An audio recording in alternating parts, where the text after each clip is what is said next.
अस्सलाम वालेकुम students. Chapter number 3 के डिस्क्रिप्टिव क्वेश्चन आंसर्स जो है वो आज मैं आपको सॉल्व करवाने वाली हूँ। तो सबसे पहला जो क्वेश्चन है इसके दो पार्ट्स हैं। पहले पार्ट में इसने आपसे पोस्टुलेट्स पूछा है valence shell electron pair repulsion theory का, जिसको शॉर्ट में आप कहते हैं VSEPR। ठीक है। अच्छा, अब आपने सीधा बुक के पेज नंबर 57 पर जाना है और आपने मार्क किधर से करना है ये देख लीजिएगा। यहाँ पर आप कहेंगे कि ये जो थ्योरी है इसके जो पोस्टुलेट्स हैं वो आपको बताने, तो यहाँ से मार्क कीजिएगा ऊपर से the main postulates of this theory are. ठीक है, क्योंकि इसने आपसे पोस्टुलेट्स ही पूछा है। ये मैंने मार्क कर दिया इधर से। यहाँ से आप स्टार्ट करेंगे इसको। अब ये तमाम पॉइंट्स आपने लिखने हैं, इसको मैं साथ साथ आपको एक्सप्लेन भी करती चली जा रही हूँ। उसमें पहला जो पॉइंट है वो आपको ये कहता है कि एक्चुअल में होता क्या है कि जब भी कोई भी मॉलिक्यूल फॉर्म होता है तो उसमें एक तो होता है सेंटर एटम, ये एक ही होता है, और उसके बाद उसके बराबर में सराउंडिंग एटम्स होते हैं। ये मल्टीपल्स हो सकते हैं, मतलब कम से कम दो होंगे, ज़्यादा से ज़्यादा कोई भी नंबर हो सकता है। तो जो सेंटर एटम होता है इसके साथ कुछ सराउंडिंग एटम्स होते हैं। तो यहाँ पे ये बता रहा है कि दो किस्म के इलेक्ट्रॉन पेयर्स जो हैं वो मौजूद होते हैं जो कि सेंटर एटम जो है उसको सराउंड करते हैं। अब ये दो किस्म के इलेक्ट्रॉन पेयर्स कौन से होते हैं? पहला होता है बॉन्ड पेयर और दूसरा होता है लोन पेयर। आप इसको कैसे पहचानेंगे? देखिए, बॉन्ड पेयर वो वाला पेयर होगा इलेक्ट्रॉन्स का कि जब भी आपका जो सेंटर एटम है उसके साथ जो सराउंडिंग एटम्स हैं, इन दोनों के अनपेयर इलेक्ट्रॉन आपस में जब बॉन्ड बनाते हैं, आपस में शेयरिंग करते हैं, तो एज अ रिजल्ट जो इलेक्ट्रॉनिक पेयर फॉर्म होता है वो क्या कहलाता है? बॉन्ड पेयर कहलाता है। ठीक है। और जो दूसरा पेयर होगा आपके पास वो कहलाएगा लोन पेयर ऑफ इलेक्ट्रॉन।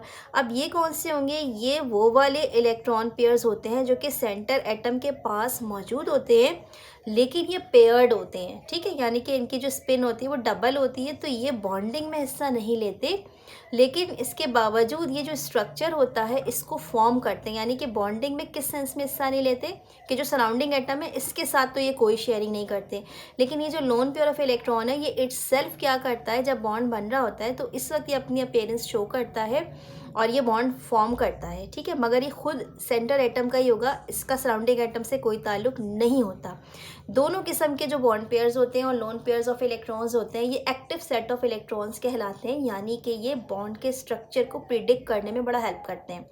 दूसरा जो इसका पॉइंट है वो क्या कहता है? ये कहता है कि होता क्या है कि ये जो चार्ज होता है दोनों पर ही, यानी कि बॉन्ड पेयर के ऊपर भी और लोन पेयर के ऊपर भी, ये दोनों एक सा होता है, यानी कि नेगेटिव चार्ज होता है। तो इसी वजह से बॉन्ड पेयर ऑफ इलेक्ट्रॉन्स और लोन पेयर ऑफ इलेक्ट्रॉन्स दोनों एक दूसरे को क्या करते हैं? रिपेल करने की कोशिश करते हैं।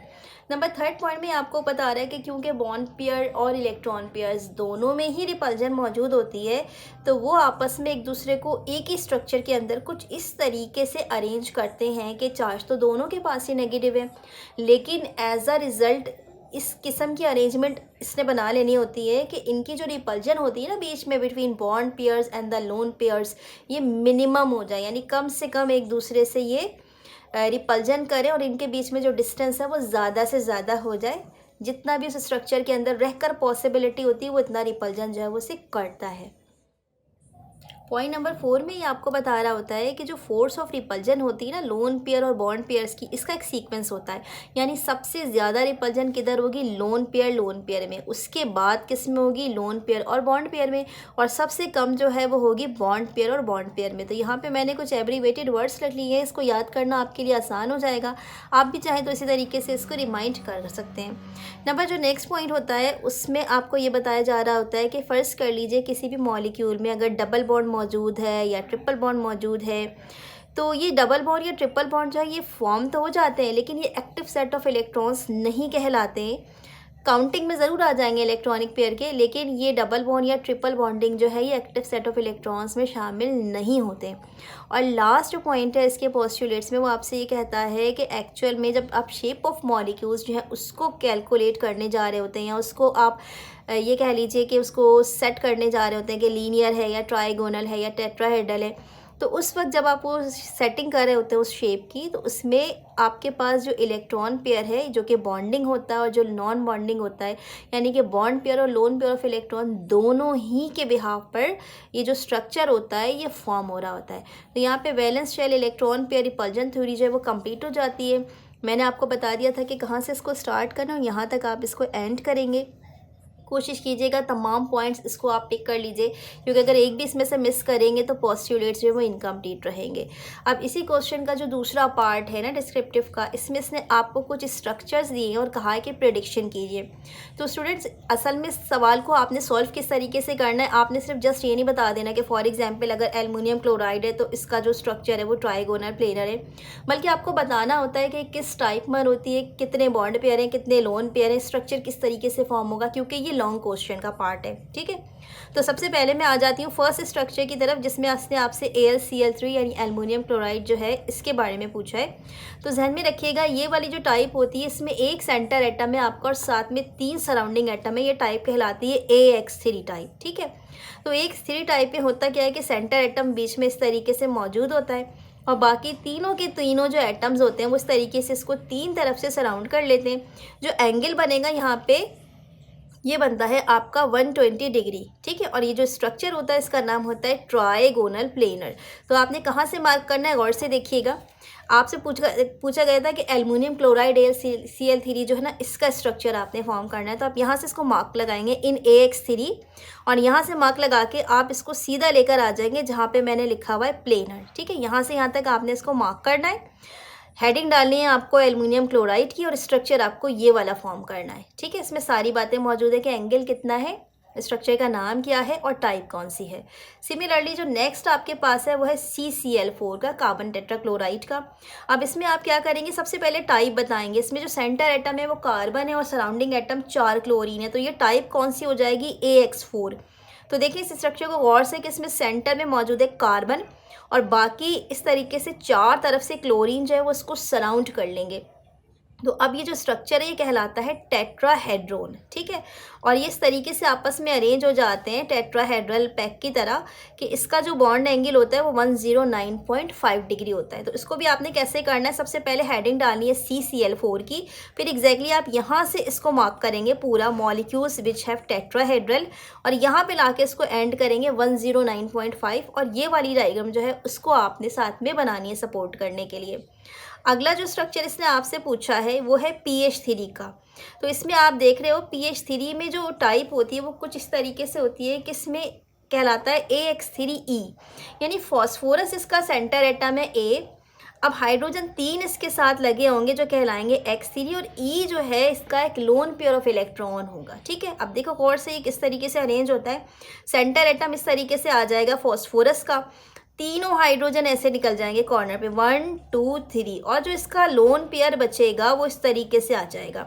अभी जो लोन पेयर है और ये जो हाइड्रोजन और कार्बन का जो हाइड्रोजन और फॉस्फोरस का जो बॉन्ड है उसमें रिपल्जन कुछ इस तरीके से होती है कि इस रिपल्जन की वजह से इसका जो बॉन्ड एंगल है वो 109.5 से घट कर यानी कम होकर 107 डिग्री हो जाता है। ठीक है, और ये जो स्ट्रक्चर होता है अभी किस तरीके से बन जाता है, ये टेट्राहेड्रल से थोड़ा सा डिफरेंट होता है, आप खुद भी देख रहे हो कि किस तरीके से अरेंज है। ये कहलाता है ट्राइगोनल पिरामिडल शेप। कहाँ से लिखेंगे आप, सबसे पहले यहाँ से लिखेंगे this is the cone like shape और यहाँ तक इसको एंड करेंगे AX3E टाइप। उसके बाद दोबारा स्टार्ट करेंगे द सेंटर एटम जो है यहाँ से लेके ऑफ इट्स ओन तक करेंगे।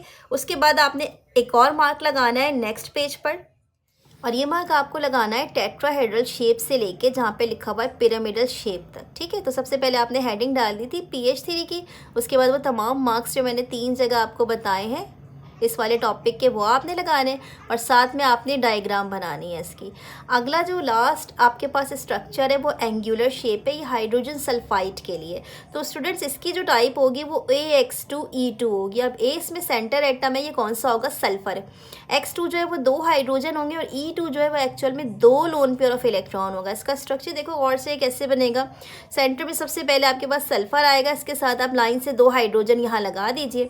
अब 2 लोन पेयर बचते हैं वो देखें इस तरीके से लोब्स की शक्ल में यहाँ पर आ जाते हैं और जब ये आ जाते हैं तो इसका जो शेप है वो थोड़ा सा एंगुलर हो जाता है और इसका जो बॉन्ड एंगल है वो 107 से भी घट जाता है, कम हो जाता है और वो कितना हो जाता है 104.5।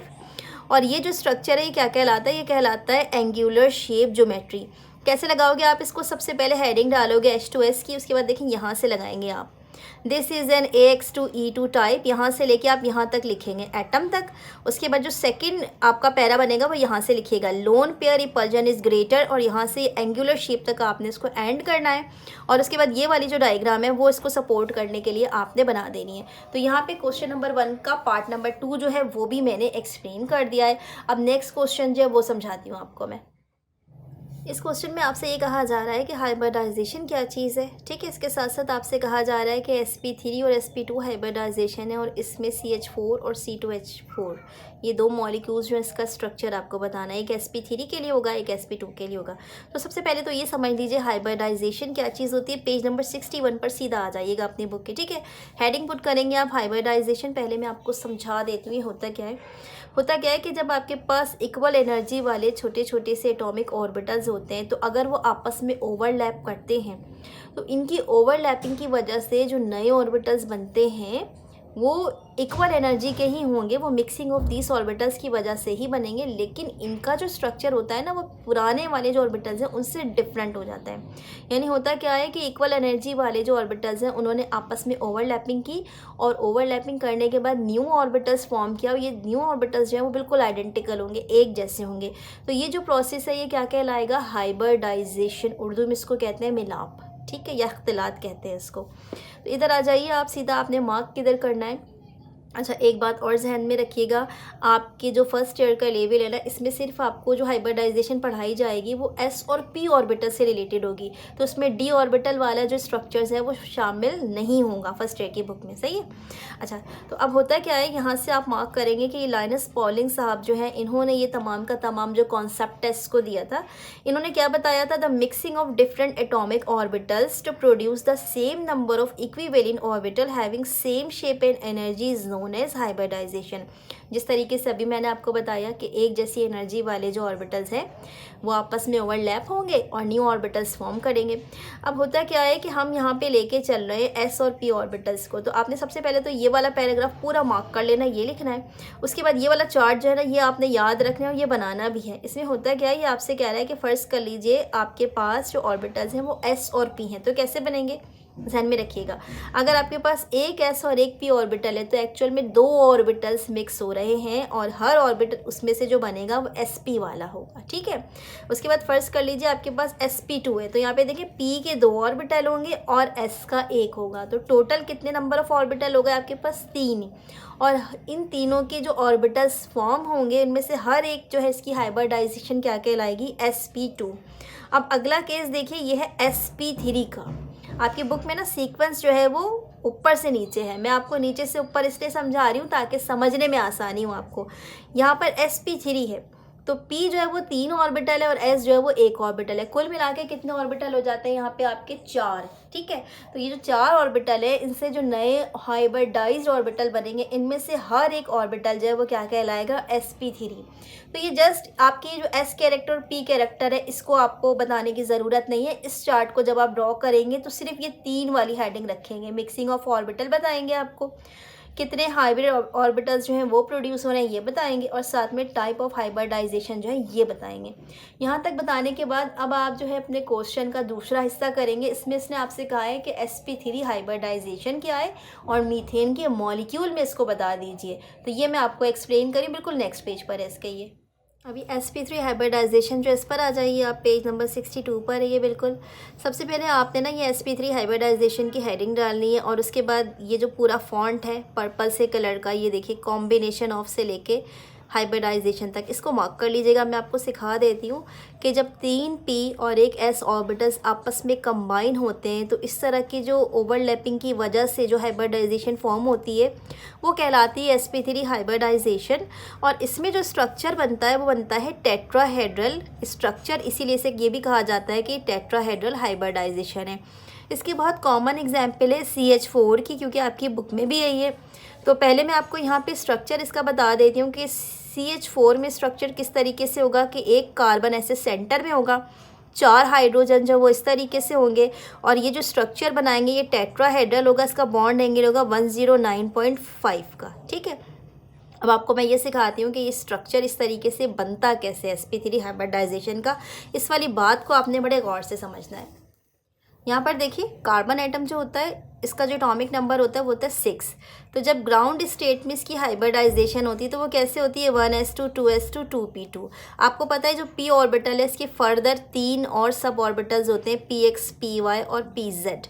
होता क्या है कि देखिए 1s में 2 होंगे, ये दोनों अपोजिट स्पिन वाले आ गए, 2s में 2 होंगे, दोनों अपोजिट स्पिन आ गए, और 2p में भी 2 हैं तो एक px में जाएगा एक py में जाएगा। ये वाली स्टेट कौन सी, ग्राउंड स्टेट की। अब आ जाओ एक्साइटेड स्टेट की तरफ। जैसे ही एक्साइटेड स्टेट होता है तो क्या होता है कि 1s ऑर्बिटल को तो हम बिल्कुल नहीं छेड़ते क्योंकि ये जो है बिल्कुल नीचे होगा बॉटम में। 2s और 2p ऑर्बिटल्स जो है इसको जो है आप डिस्टर्ब कर सकते हो। तो होता क्या है कि 2s ऑर्बिटल में से एक इलेक्ट्रॉन सीधा जंप करेगा और यहाँ pz ऑर्बिटल में आ जाएगा। तो एक्साइटेड स्टेट में अब आप देख लो सबके पास एक एक इलेक्ट्रॉन हो जाएंगे। 4 हाइड्रोजन इस तरीके से इससे कंबाइन करेंगे। तो ये जो 4 हाइड्रोजन कंबाइन कर रहे हैं इनमें से 3 तो p वाले और एक जो है s वाले के साथ कंबाइन हो रहा है। तो अब ये जो स्ट्रक्चर है किस तरीके से बन रहा है, गौर से देखो। इधर यहाँ पे ये रहा कार्बन, एक हाइड्रोजन इधर, बाकी 3 हाइड्रोजन इधर। तो ये स्ट्रक्चर कैसा बन गया आपका, टेट्राहेड्रल। अगली जो हाइब्रिडाइजेशन है वो sp2 हाइब्रिडाइजेशन है, वो भी मैं आपको यहाँ समझा देती हूँ, फिर बुक में मार्क करवा दूंगी। होता क्या है कि जब 2 p ऑर्बिटल्स और एक s ऑर्बिटल आपस में मिलके ओवरलैपिंग करते हैं तो अब जो स्ट्रक्चर बनता है वो कहलाता है sp2 हाइब्रिडाइजेशन। ठीक है, इसलिए इस स्ट्रक्चर में आपको कहा है कि C2H4 के लिए बता दीजिए।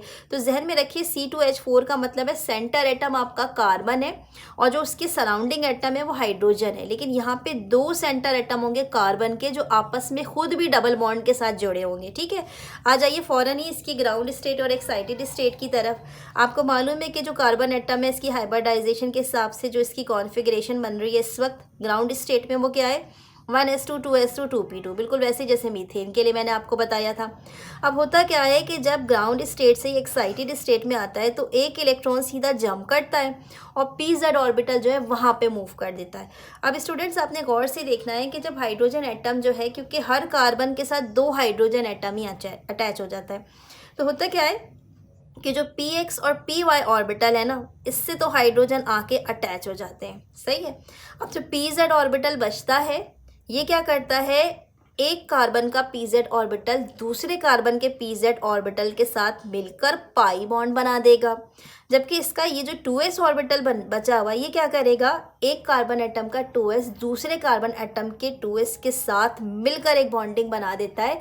तो ये कैसी बॉन्डिंग बन जाती है, डबल बॉन्डिंग। अब इसका स्ट्रक्चर देखिए, गौर से देखिए, ये एक कार्बन एटम है, इसके साथ ये 2 हाइड्रोजन एटम है। ठीक है, इस तरीके से अटैच हो गए। दूसरा स्ट्रक्चर भी बिल्कुल ऐसे आइडेंटिकल है, एक कार्बन के साथ ये 2 हाइड्रोजन एटम है।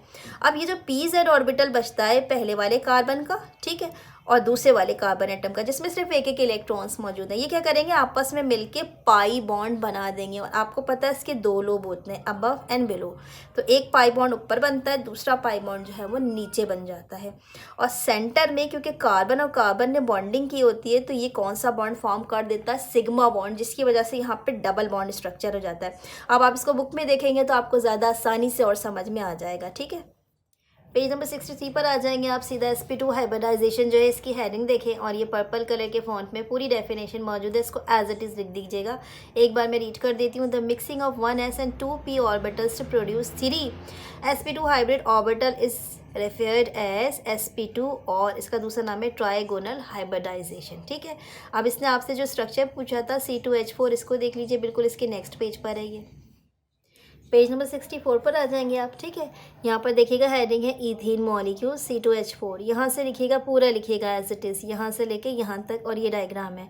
देख लें इसमें इसने आपको किस तरीके से स्ट्रक्चर बताया कि 2 कार्बन एटम आपस में ऐसे बॉन्डिंग कर रहे हैं और ये वाला जो हाइड्रोजन है ये इस तरीके से py और px के साथ अटैच है यहाँ पर भी, और जबकि pz जो है वो ऊपर नीचे क्या करते हैं, इस तरीके से ओवरलैपिंग कर लेते हैं। तो टोटल जो है इसमें 3 sp2 हाइब्रिड ऑर्बिटल्स इन्वॉल्व होते हैं इस स्ट्रक्चर में, और ये जो स्ट्रक्चर होता है ये इस तरीके से फॉर्म हो जाता है और इसमें जो बॉन्ड एंगल है वो तकरीबन 120 डिग्री जो है वो होगा। ठीक है, तो आई होप सो कि यहाँ से ये क्वेश्चन आपको अच्छे तरीके से समझ में आ गया होगा।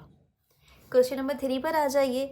लॉन्ग क्वेश्चन में ये आपसे पूछा जा रहा है कि वैलेंस बॉन्ड थ्योरी जो उसके पोस्टुलेट्स आपको बताने हैं और इसके साथ साथ ये बताना है कि ओवरलैपिंग के बिहाफ पर ये जो जितने भी किस्म के बॉन्ड्स होंगे ये कौन कौन से होंगे, इसकी टाइप्स क्या होगी, ये सब कुछ आपको बताना होगा। ठीक है, सीधा पेज नंबर 51 पर आपने आना है और यहाँ से आप मार्क कीजिएगा। देखिए, the main postulate of this theory are given below से लेकर यहाँ पर पहले पाई बॉन्ड तक करेंगे, उसके बाद मज़ीद मैं आपको बताती हूँ कि सिग्मा बॉन्ड और जो एस ओवरलैपिंग वगैरह है उसको कैसे कैसे आपने करना है। तो सबसे पहले तो ये समझ लीजिए कि वैलेंस बॉन्ड थ्योरी जो है ये आपसे क्या कहती है। इसके पोस्टुलेट्स जो हैं वो ये कहते हैं कि एक्चुअली जब एक कोवेलेंट बॉन्डिंग फॉर्म होती है तो वो किस वजह से होती है कि जब दो अलग अलग एटम्स जो है अपने एटॉमिक ऑर्बिटल्स जो है उसकी ओवरलैपिंग करते हैं, तो उसके नतीजे में जो नया कह लीजिए कि बॉन्ड बनता है वो कौन सा बॉन्ड बन जाता है, कोवेलेंट बॉन्डिंग बन जाती है। अब इसका दूसरा पोस्टुलेट जो वो ये कहता है कि जब ओवरलैपिंग होती है तो मैक्सिमम इलेक्ट्रॉनिक क्लाउड जो है वो वहाँ पर मौजूद होगा जहाँ पे दोनों बॉन्डिंग्स जो है ओवरलैप्ड करने की वजह से नए ओवरलैप्ड ऑर्बिटल्स फॉर्म कर रहे होते हैं। यानी कि फ़र्ज़ कर लीजिए दो एटम्स हैं आपके पास, उन दोनों ने अपने अपने एटॉमिक ऑर्बिटल्स जो है उसकी ओवरलैपिंग की है, तो आपका इलेक्ट्रॉनिक क्लाउड जो है वो किधर मौजूद होगा, वहाँ मौजूद होगा जहाँ पे ओवरलैपिंग हो रही होगी।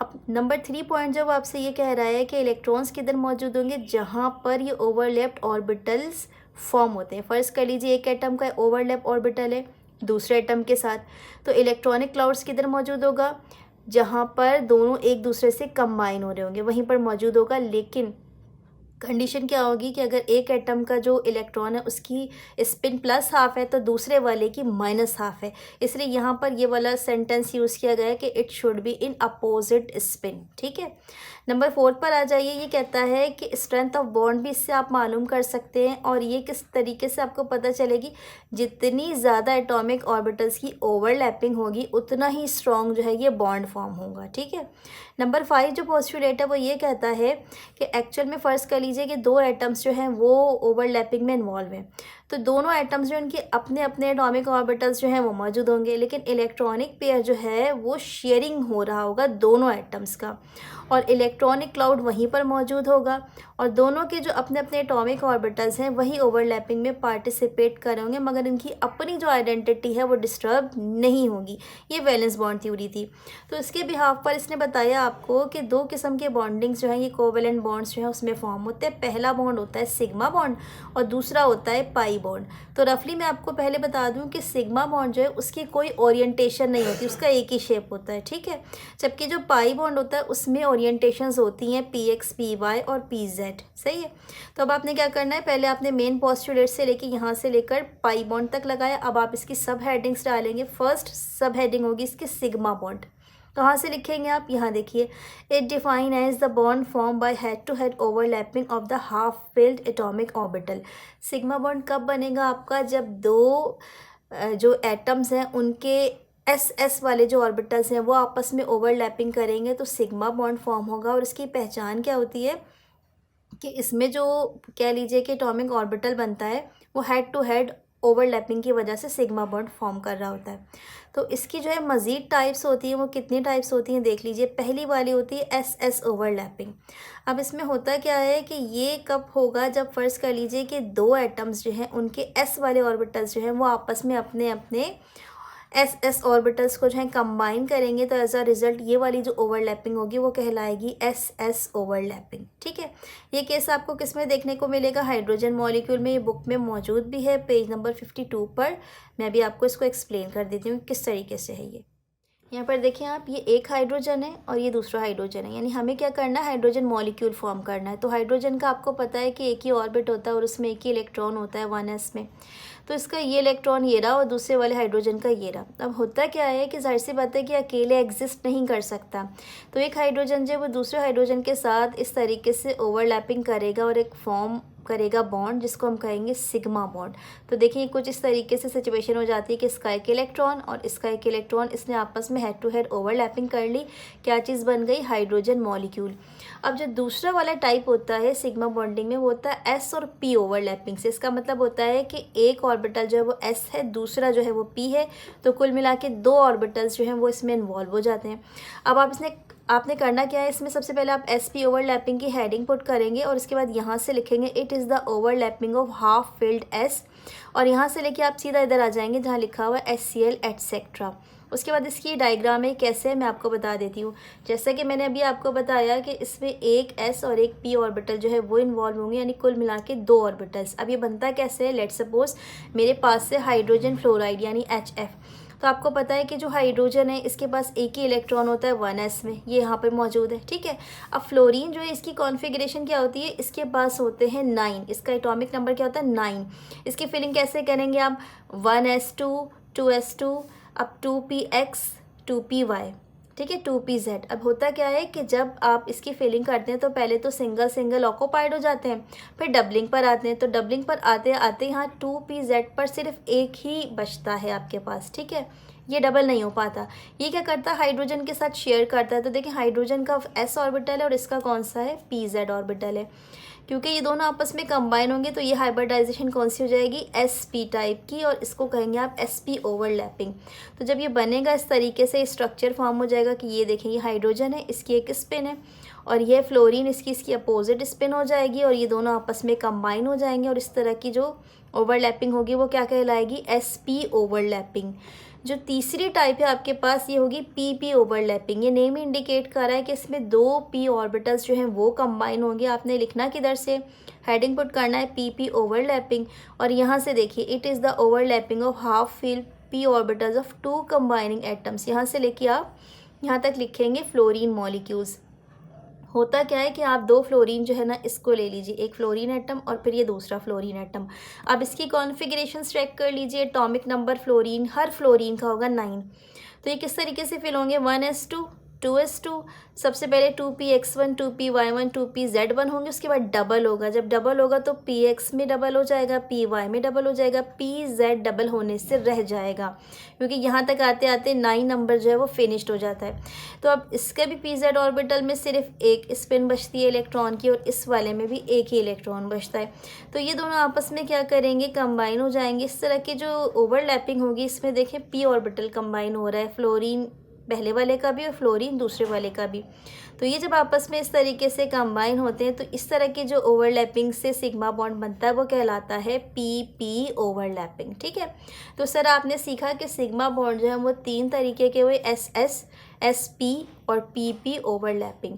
अब जो दूसरी कैटेगरी है पाई बॉन्ड, इसकी मज़ीद टाइप नहीं होती है, एक ही टाइप होती है और ये कहलाता है पाई बॉन्ड।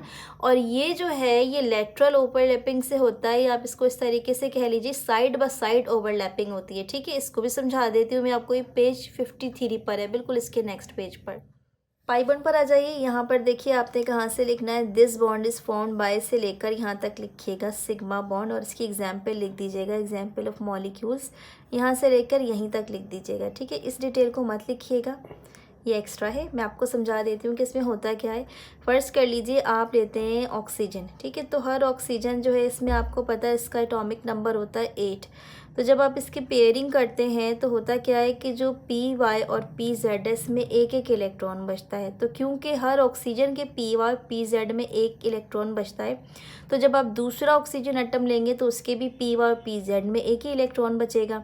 तो वो आपस में क्या करेंगे, ओवरलैपिंग कर लेंगे, और उसकी वजह से जो बॉन्ड फॉर्म होगा वो पाई बॉन्ड होगा। अब देखें एक बॉन्ड जो वो PY से एक तरफ फॉर्म होगा, दूसरा PZ से एक तरफ फॉर्म होगा। इसका मतलब टोटल कुल मिला के 2 पाई बॉन्ड्स जो हैं ऑक्सीजन एटम में फॉर्म हो जाते हैं।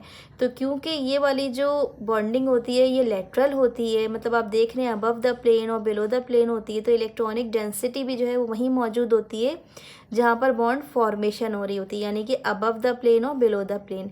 तो इस तरह की जो बॉन्डिंग होती है इसको कहा जाता है कि ये पाई बॉन्ड है, और इसका नॉर्मल केस जो है वो आपको ऑक्सीजन में मिल जाएगा, और इसके अलावा नाइट्रोजन में भी मिल जाएगा। बाकी जो डिटेल्स हैं वो आप यहाँ से लेकर यहाँ तक लिख लीजिएगा, ये वही सारी बातें जो अभी मैंने आपको बताई हैं, ठीक है। अब लास्ट क्वेश्चन बचता है डिस्क्रिप्टिव क्वेश्चन आंसर्स का, इसको एक्सप्लेन कर देती हूँ मैं, इसको ज़रा तवज्जो से समझिएगा क्योंकि थोड़ा डिफरेंट है। पेज नंबर 56 पर आप आ जाएंगे, ठीक है। और सबसे पहले मैं आपको मार्क करवा दूं, सवाल क्या है। सवाल जो है उसमें आपसे ये कहा जा रहा है कि आपको मॉलिक्यूलर ऑर्बिटल एनर्जी डायग्राम बनानी है ऑक्सीजन की। इसके साथ साथ आपको उसकी इलेक्ट्रॉनिक कॉन्फ़िगरेशंस भी लिखनी है, जो कि मॉलिक्यूलर ऑर्बिटल कॉन्फ़िगरेशन कहलाएगी इसकी, वो आपको लिखनी है। आपको ये बताना है कि बॉन्ड ऑर्डर क्या होगा, और उसके साथ साथ आपको ये बताना है कि ऑक्सीजन जो है ये पैरामैग्नेटिक है या डायमैग्नेटिक है। पैरामैग्नेटिक का मतलब होता है कि उसमें अनपेयर्ड इलेक्ट्रॉन होंगे, और डायमैग्नेटिक का मतलब होता है उसमें अनपेयर्ड इलेक्ट्रॉन नहीं होंगे। ठीक है, ये सारी बातें आपको बतानी है।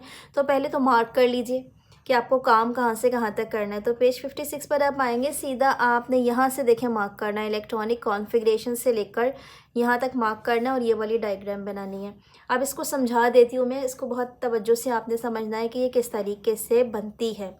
आपने सबसे पहले लेना है ऑक्सीजन। देखिए ऑक्सीजन जो इसका एटॉमिक नंबर होता है 8। जब आप इसकी कॉन्फ़िगरेशंस लिखेंगे तो कैसे लिखेंगे, 1s2 2s2 2p4। तो यहाँ से आपको बिल्कुल क्लियर दिख रहा है कि ये जो 2s और 2p वाला जो ऑर्बिटल है ये आपका होगा बाहर, यानी कि ये होगा आपकी, कह लीजिए कि ग्राउंड स्टेट में। ठीक है, तो जब आप इसको ड्रॉ करेंगे तो हर ऑक्सीजन के लिए 2s2 2p4 ये आपको ड्रॉ करना होगा। तो देखें पहला ऑक्सीजन जो इसका एटॉमिक ऑर्बिटल लीजिए, और ये दूसरा ऑक्सीजन है इसका एटॉमिक ऑर्बिटल लीजिए। ये वाली जो साइड है ये 2s2 की है। ठीक है, तो ये 2s2 और ये वाला 2s2। ठीक है स्टूडेंट्स, तो देखें इसमें भी 2 हैं और इसमें भी 2 हैं। तो जब ये आपस में बॉन्डिंग करेंगे तो देखें एक बनता है बॉन्डिंग मॉलिक्यूलर ऑर्बिटल, दूसरा बनता है एंटी बॉन्डिंग मॉलिक्यूलर ऑर्बिटल।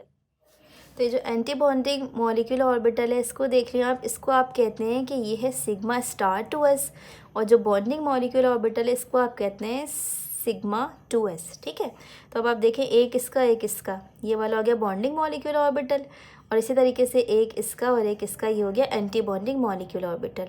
बिल्कुल इसी तरीके से जैसे आपने 2s2 के लिए बनाया एग्जैक्टली ऐसे आप 2p4 के लिए बनाएंगे। ये देखें ऐसे, तो एक 2p4 जो वो एक ऑक्सीजन का है, और दूसरा 2p4 जो है वो दूसरे ऑक्सीजन का है।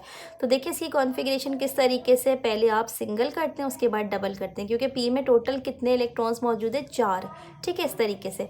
तो अब जब ये बनते हैं तो स्टूडेंट्स याद रखिएगा ये भी बॉन्डिंग मॉलिक्यूलर ऑर्बिटल और एंटी बॉन्डिंग मॉलिक्यूलर ऑर्बिटल बनते हैं। किस तरीके से बनेंगे यहाँ देखें, गौर से देखिएगा, यहाँ पे px py और pz 4 ही ऑर्बिटल्स मौजूद, 3 ही ऑर्बिटल्स मौजूद होते हैं। ठीक है, px py और pz, उसमें कुल मिला के जो इलेक्ट्रॉन्स होते हैं वो 4 होते हैं।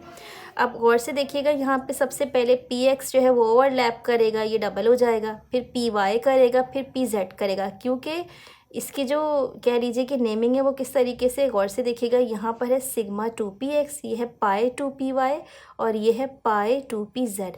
अब जब इसके एंटी बॉन्डिंग मॉलिक्यूलर ऑर्बिटल्स बनेंगे तो वो बिल्कुल इसी के जैसे होंगे, लेकिन फ़र्क क्या होगा, अगर सिग्मा है तो सिग्मा स्टार होगा, और पाई है तो उसकी जगह पाई स्टार होगा, लेकिन होंगे कौन से वाले, एंटी बॉन्डिंग मॉलिक्यूलर ऑर्बिटल।